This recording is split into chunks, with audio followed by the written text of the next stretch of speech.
गण गणपते नमः। बोलिए गणेश जी महाराज की जय। आइए आज के वीडियो में हम पौष मास महात्म में श्री गणेश पुराण में गणेश्वर के संकष्टी व्रत का इतिहास वर्णन का श्रवण करेंगे। जब राजा ने पूछा कि देवराज यह व्रत किस प्रकार किया जाता है, तब उन्होंने उत्तर दिया, पेश्वर मैं तुम्हें एक इतिहास सुनाता हूँ। पुरा काल में कृतवीर नामक एक राजा हो गया है। उसकी पत्नी सुगंधा अति रूपवती और साध्वी थी। उससे कोई संतान नहीं हुई। राजा ने अनेक पुत्रयेष्ठ यज्ञ किए तो भी उसे कोई फल नहीं मिला। अमात्यों ने परामर्श दिया, महाराज अब तो निवास पूर्वक तपस्या कीजिए। राजा को परामर्श उचित प्रतीत हुआ। उसने अमात्यों की राज्य की रक्षा का भार सौंपा और पत्नी सहित वन में चला गया। इस प्रकार दंपति घोर तपस्या करने लगे। एक दिन नारद जी पितृलोक गए थे तो वहां उनकी भेंट कृतवीर के पितरों से हुई। उनके कुशल क्षेम पूछने पर नारद जी ने कहा कि कृतवीर को जब तक स्वर्ग की प्राप्ति कराने वाले पुत्र की प्राप्ति ना होगी तब तक वह पत्नी सहित कठिन तप करता रहेगा, और यदि पुत्र की प्राप्ति ना हुई तो वह इसी प्रकार अपने प्राण दे देगा। तदुपरांत देव ऋषि यमलोक में पहुँचे। वहाँ उन्होंने भुसुंडी ऋषि के माता पिता को अग्नि में कुंभीपाक में दग्ध होते हुए देखा। उनको बड़ी दया आई। उन्होंने भुसुंडी ऋषि के पास जाकर उनकी दशा का वर्णन करने के पश्चात कहा, मुनिवर आपके माता पिता कुंभीपाक नरक में पड़े हुए घोर दुख भोग रहे हैं। उनके उद्धार का कुछ उपाय कीजिए। तब भुसुंडी ऋषि ने अपने संकष्टी व्रत का पुण्य सभी पितरों के लिए दिया, जिससे उनके माता पिता सहित अन्य सभी पितर भी मुक्त हो गए। राजा ने पूछा, हे देवेंद्र आपने भुसुंडी के पितरों के मुक्त होने का वृतांत तो कहा, किंतु कृतवीर के विषय में बताया कि उसके पितरों ने नारद जी को क्या उत्तर दिया, वह भी बताने की कृपा कीजिए। देवराज बोले, नरेंद्र उसका भी उत्तर सुनो। उन राजा के पिता ने नारद जी से तो यह कहा कि उसका उपाय करेंगे, और फिर वह तुरंत ही ब्रह्मा जी के पास गया और उन्हें प्रणाम कर निवेदन किया, ब्राह्मण मेरा पुत्र तो अत्यंत धार्मिक और ईश्वर भक्त है, उसको पुत्र की प्राप्ति क्यों नहीं हुई। यह सुनकर ब्रह्मा जी बोले, तुम्हारे पुत्र ने पूर्व जन्म में ब्रह्म हत्या की थी। वह नंदुर नामक नगर में निवास करता था। उसने धन के लोभ में 12 वेदज्ञ ब्राह्मणों को मार डाला और उनका धन लेकर अपने घर आ गया। उस दिन माघ कृष्ण चतुर्थी थी तथा जब वह घर आया था उस समय चंद्रोदय हो चुका था। उसने अपने समस्त परिवारजनों के साथ बैठकर अपने पुत्र गणेश को पुकारा। जब वह आ गया तब सभी ने भोजन किया। तदुपरांत उसकी मृत्यु हो गई। हे राजन, उस दिन वह दिन भर भूखा रहा और गणेश का उच्चारण कर भोजन किया। उसे संकष्टी चतुर्थी में दिन भर भूखे रहने से व्रत का और गणेश उच्चारण से नाम स्मरण का पुण्य प्राप्त हो गया, जिसके फलस्वरूप तुम पुण्यवान नरेश के यहाँ उसका जन्म हुआ और तुम्हारे पश्चात उसे राज्यप्रद की प्राप्ति हो गई। अब यदि वह संकष्टी चतुर्थी का व्रत करे तो उसकी ब्रह्म हत्या छूटकर पुत्र लाभ हो सकता है। यह सुनकर कृतवीर का पिता अपने स्थान पर लौट आया और अपने पुत्र को संकष्ट चतुर्थी व्रत करने की स्वप्न में प्रेरणा दी।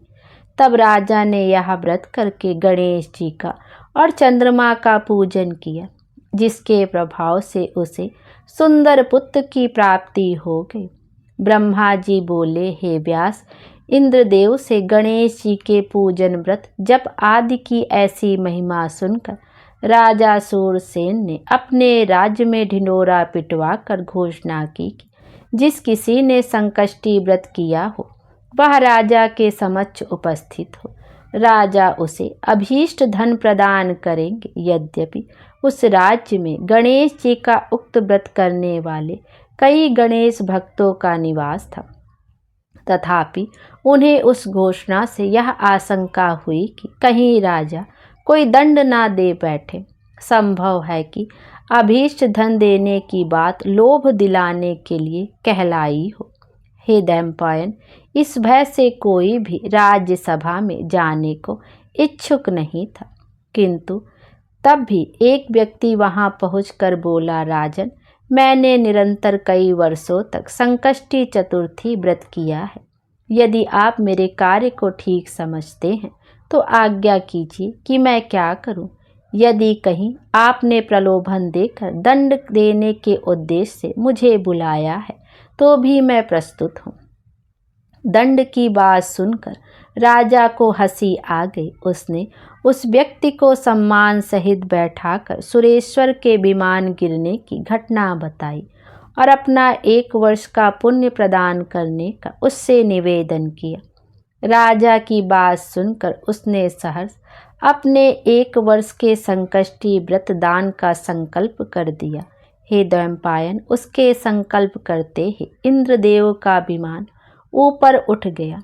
इस प्रकार देवराज अपने लोक को गए। तब राजा ने उस व्यक्ति को अभीष्ट धन देकर ससम्मान विदा किया और फिर स्वयं भी प्रतिवर्ष संकष्टी व्रत करने लगा, जिसके प्रभाव से इहलोक और परलोक में पूर्ण आनंद की प्राप्ति हुई। व्यास जी ने पूछा, हे ब्राह्मण, संकष्टी व्रत का आपने इतना अधिक महत्व बताया है, किंतु कुछ विद्वान अन्य चतुर्थियों में व्रत करना श्रेष्ठ मानते हैं, तब कौन सी बात ठीक है? ब्रह्मा जी बोले, हे द्वैपायन, सभी चतुर्थियों के व्रत का बहुत महात्म्य है। जिस पर जो व्रत बन जाए वह उसी को करके अपने अभीष्ट की प्राप्ति कर सकता है, परंतु व्रत के विधान में अंतर अवश्य है। श्रावण मास की चतुर्थी में 7 मोदक खा कर रहें, भाद्रपद की चतुर्थी में दोनों का सेवन करें और अश्विन की चतुर्थी में पूर्ण उपवास, कार्तिक में दुग्ध आहार करें और मार्गशीर्ष में निराहार रहें, पौष मास में गोमूत्र, माघ में तिल और फागुन में घृत शर्करा सेवन करें, चैत्र में पंचगव्य, बैसाख में सत्रपत, ज्येष्ठ में केवल घृत और आषाढ़ में केवल मधु खाना चाहिए। यह प्रत्येक मास की चतुर्थी के व्रत का विधान मैंने तुम्हें बता दिया है। बोलिए गणेश जी महाराज की जय। अब आगे की कथा हम अगले अध्याय में श्रवण करेंगे, जिसमें शिव पार्वती जी के संवाद का वर्णन रहेगा। बोलिए गणेश जी महाराज की जय।